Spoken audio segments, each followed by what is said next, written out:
news. No, only kidding. We left off with sprinkled, right? And sprinkled, once again, you sprinkle on. It's sugar, salt, pepper, just sprinkle. Standard breading method. In Western cooking, and I think it probably pretty much around the world, because you guys do it similar too. Tonkatsu, I'm sure it's the same way. Is flour, egg wash, bangado, fry. That's considered the standard breading method. You add the flour so the eggs have something to stick to. If you don't use flour, if you just took the let's say shrimp, peeled it off, you dipped in an egg and then you put in the flour and put it in the breadcrumbs, it would just pop right off. There's nothing to stick. So you need to put it into the flour. Once again, you have to light dredge. All the way up in the D's, back in the D's, dredge is light coating. Shake it off. Eggs, once again, it's just a dredge through the eggs, just lightly dredge through it. Then into the breadcrumbs. That you can pat on. You want a nice coating, which is another word that we used before. Nice coating. So I can see how all these all build up. Okay. Moving on to steam. Steam, a moist cooking method. In Korean cooking, you make a sopyeong, right? Mandu, you steam. Dumplings, you steam. What else do you steam in Korean cooking? Bread, we talked about the bread before, jimban. Right? Western cooking, we don't really use it that much. We use it like lobsters, clams, we steam. Sometimes potatoes. If you're going to be doing mashed potatoes, you can steam them. There are commercial steamers that you get to cook almost everything in. Vegetables are great steamed, that type of thing. Home-wise, not really that much. We don't really steam that much vegetables. Don't have the equipment, basically. The steaming does require a good tight-fitting lid, that type of thing. Okay, next one is steamed open.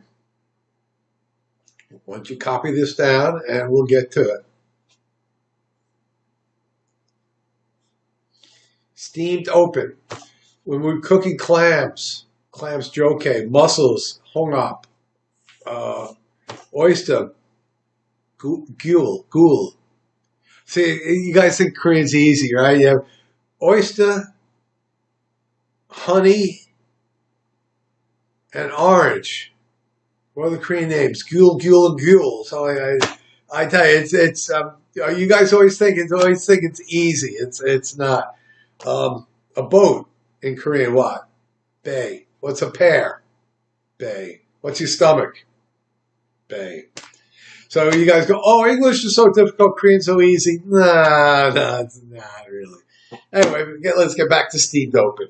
Steamed open, it means to cook clams, oysters, or any kind of shellfish until they open up. Now, in Western cooking, if it doesn't open up, we throw them out because we assume that they are dead. Dead clams really don't open when you steam them. So we're very finicky about that. Finicky means picky. If we steam something, it doesn't steam open, we throw it out. So that's why we put it. And if we're going to be doing like Italian cooking, we use clams. We use like steamed open clams and things like that. So it's a term I'll use in class. Okay. Stirring is how I'll use the verb. Keep stirring it. Make risotto. Risotto, it's kind of like Italian jute, right? You have to keep stirring that. When you make jute, you have to keep stirring it, so it'll burn very easily. To stir in. That's not on here, but to stir in the flour, stir in the salt, to mix it in quite well while you stir it, while you keep it moving. Usually, if it says stir or stirring, that's generally on stovetop. There's heat source underneath, so you must keep stirring. So that's why that's on the list there. Stock, mirepoix, we've done this already. Once again, I kind of make you responsible. If we talk about it once, I really don't want to talk about it twice. If I have to keep going back, that means we're not going to go forwards. So once again, if I say cut up some mirepoix, you say, yes, chef. That's what I hear. I don't want to hear, what's that? Or how do I do that? Carrot, celery, onion, 50, 25, 25. You say, how much? I'll give you one onion. I say, here's the onion. Then you obviously realize the onion is going to be 50%, and the celery and the carrot's going to be 25, 25. And that's how usually commercial kitchens work. Kitchens I worked in, chefs would make stock, cut up some mirepoix. I say, how much? They'll say 6 onions. That's what it is. Okay, if 6 onions, that means I need 20. I cut up 6 onions. I need 25%, 25%. Ratio, very important. Simmer. We've discussed this at length already. Simmering is a very important thing to do. Very difficult downstairs because the stoves, like I said before, are for jigaes and tongs. They're really made for Korean cooking. They're really, really hot. So simmering is quite a skill. Same thing with sautéing. You know, you want a hot pan, but you don't want it smoking hot. You really want it to be hot, but not crazy hot. Okay, strain.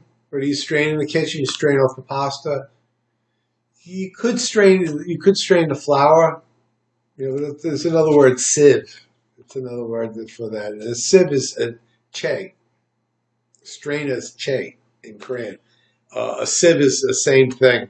Several words for it. If you're in the bakery, those big round, usually they're wood. That's a sieve, right?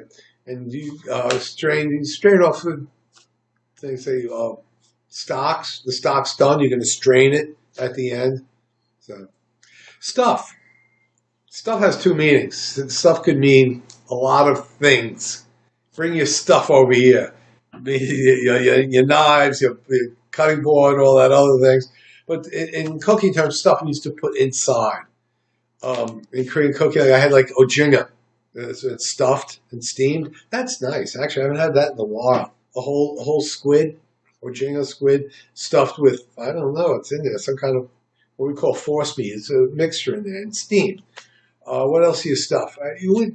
I guess you could call it kimbap stuffed in a way, but that's really rolled. And the term is roulade. And roulade is a French word to roll. And there's a lot of French cooking that things are rolled. You know, in Korean it's roll cake, but there's meat items too to roll. They're not really stuffed. You stuff a chicken, you stuff a turkey. You need to put something in there. Stuffed sausage. That's one thing. To put it inside the casing is to stuff the sausage. Okay. Moving on to sweat. Okay, I must have copied this down. Okay. Sweat. We've talked about this. To cook without color. To cook until smell. Nemse. Usually onions and garlic, but you can sweat vegetables too. If you're doing a minestrone soup, which I think you're pretty familiar with, minestrone soup is a simple vegetable soup. You sweat all the vegetables, but you don't do them all at the same time. You sweat the onions and garlic first. Then you add the celery, the mirepoix, celery, carrots, and onions. You sweat those. You add the cabbage. You sweat that. And then whatever else your recipe kind of specific for. Usually concassé tomatoes are in there. That goes at the end. You really don't sweat the tomatoes, that's for sure. Unless you're going to be doing a brown beef stock, which I use tomato paste, but a lot of chefs use fresh tomatoes. But if you use a fresh tomato in a beef stock, it takes a long time in the oven to get rid of the moisture. So usually you sweat the tomatoes first. In other words, remove a lot of the moisture. And then you add it to the bones and to brown it, the pinsay at the end. Korean cooking, I don't think you have an equivalent to sweat. To taste, very, very common when you see any recipe on the internet or in a cookbook. The last line, add salt and pepper to taste, add cayenne pepper to taste. It has to do with the final seasoning or something. Generally, cooking's done. If anything's to taste, usually the cooking part of it is done, and you're just finishing it up. I guess even to chopped herbs, you can add chopped herbs to taste, pepper to taste. It's no more cooking. It's really the last finishing part. Toast, toasted, dry cooking method, breads in general, right? Gratin is a toasted cheese topping. Gratin's not on here. Use that for breads mostly, but you can toast the top of it. I told you about shepherd's pie earlier. It's a lamb stew with mashed potatoes on top, and you put it in the oven until golden brown. Then you're actually toasting it. You toast it in the oven to golden brown. So it's used other ways, that's for sure. Moving on. Okay, vegetable confetti. Yeah, okay, okay. Once again, not a lot of recipes, but brunoise and vegetable confetti basically mean the same thing.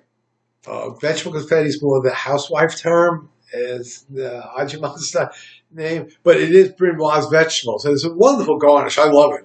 It's very pretty.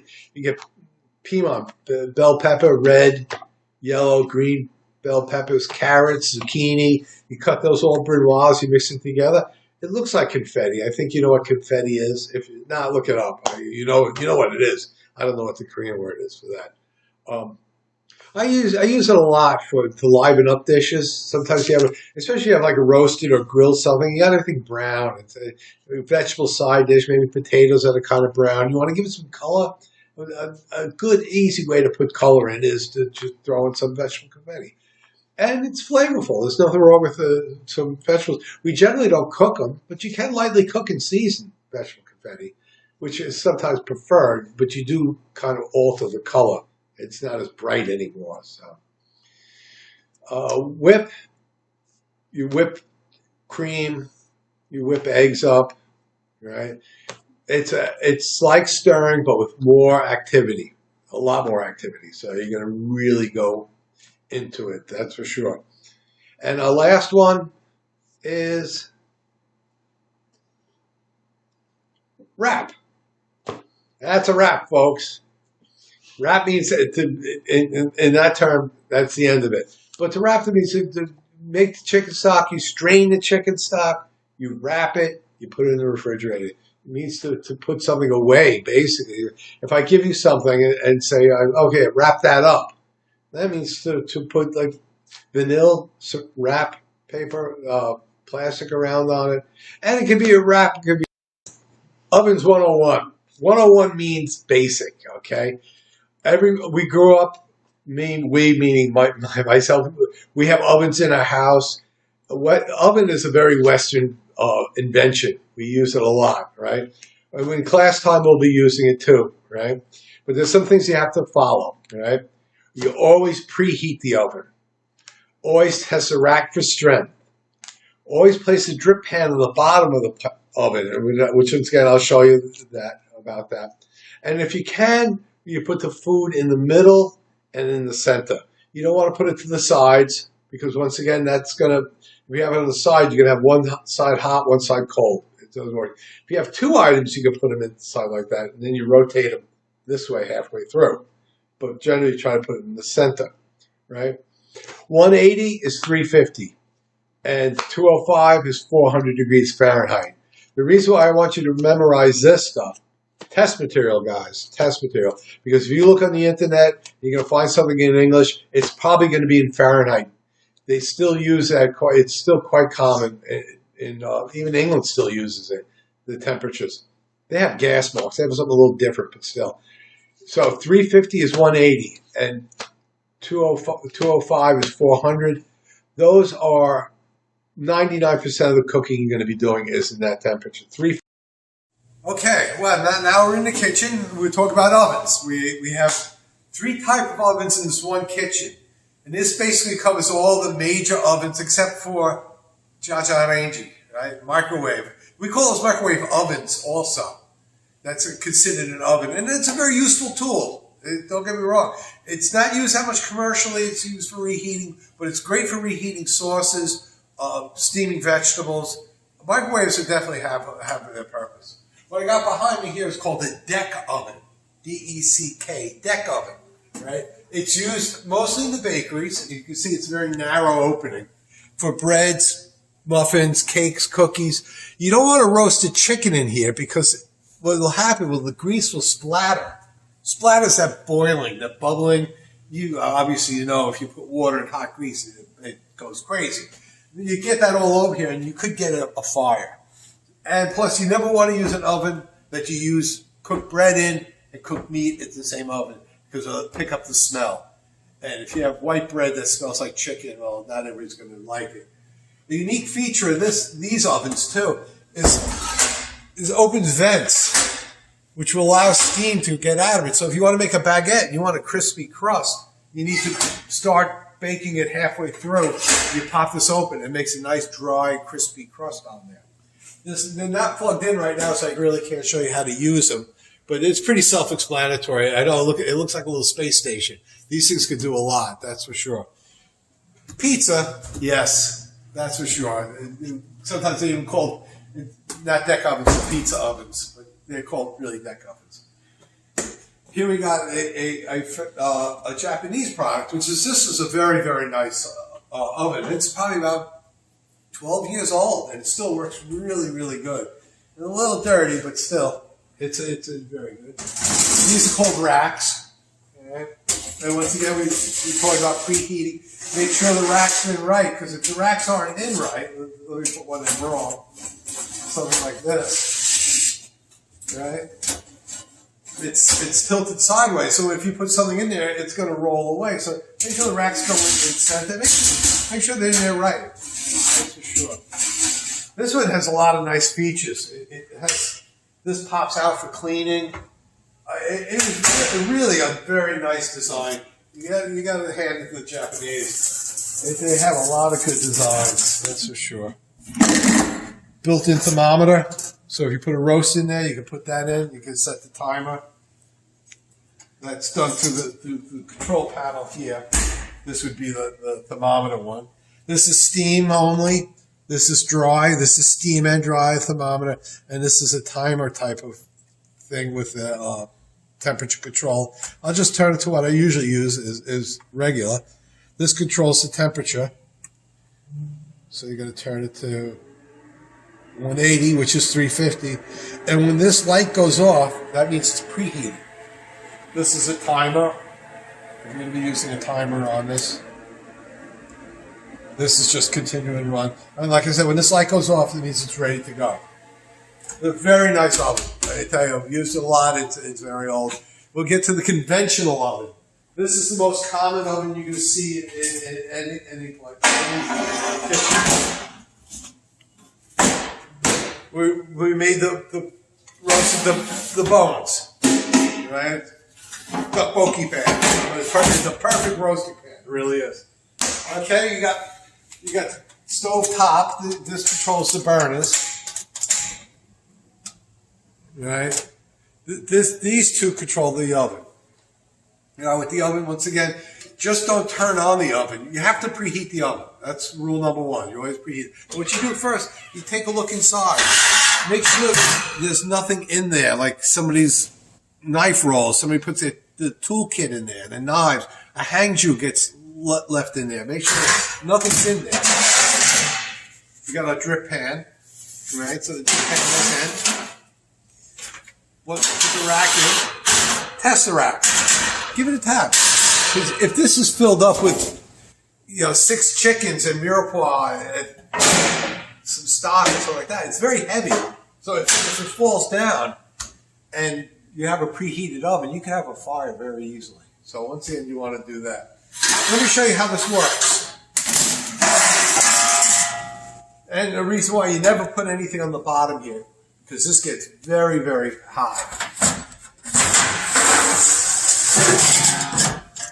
This spreads out the heat, and here is the fire.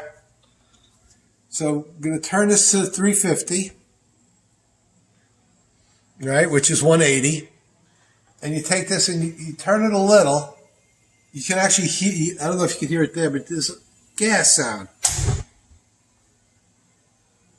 You hold it 1, 2, 3, 4, 5, then you can let go. And it's going to preheat itself. The flame is not very large, so that's why you have to preheat it. But once again, this gets very hot. It gets too hot to cook your food on. So let me turn this off and put everything back together.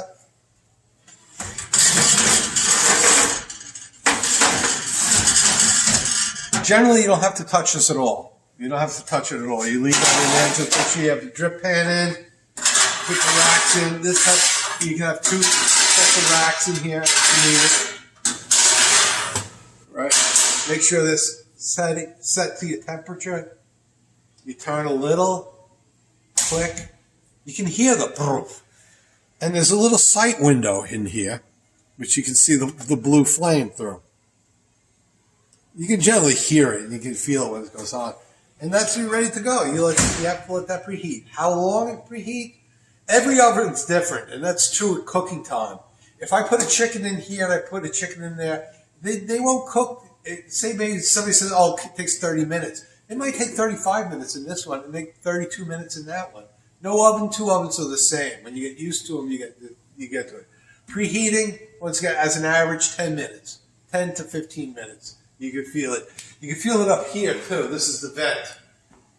So, once again, if you put something in the oven, and it says, cooks in 20 minutes or 30 minutes, don't do this every 5 minutes. Because every time you open and close the oven, you're adding another 2 minutes cooking time. And then that's once again, a problem in class. It's like, oh, no, not done yet. Not done yet. He goes, not done. Well, that's because you keep opening the oven. Put it in the oven, mark the time. Mentally, write it down. Say 15 minutes. Check it after 15 minutes. If I say the recipe's going to take 25 minutes, check it in 20 minutes. But don't check it in 5 minutes because you're not going to see anything. Nothing's going to change. That's with almost anything. Baked goods too, never really open the ovens because that would it would drop your cake and do everything like that. Another thing too, like in ovens, like especially like if you're baking cakes or anything like that, this you don't do. A lot of people do that. You have to go close it slowly, easy, because whatever you have in there, especially if you have a souffle, it'll drop right down. Sponge cakes will drop, things like that. So once again, breads, cakes, not really meat items. General universal. This has a fan. It cooks much faster than conventional oven. But sometimes you don't want to cook fast. You put a chicken in here, and in 10 minutes, it's nice and brown. But guess what? Inside's raw. So once again, you want to use a conventional oven for slow roasting. Slow roasting is definitely a good way of cooking. Very useful, don't get me wrong. I use this most of the time in class because we do run out of time. But if you put a chicken in there, you have to turn down the temperature. The temperature says 400 degrees Fahrenheit, which is 205 Celsius. You want to maybe turn it down to 175 Celsius because the outside will cook very fast. Okay? Once again, ovens, we grew up with ovens in Western cooking. But mother baked bread, she made cookies. Very familiar with ovens. You guys, if you have a problem, please ask me. If you don't think the oven's working right, call me over because they can be a little dangerous. They can fill up with gas and it can pop. Not that it's going to blow up, but it'll scare you, okay? If you have any questions about anything about ovens, always get in contact with me, okay? Thank you very much. Have a good time, and I'll see you on the next video.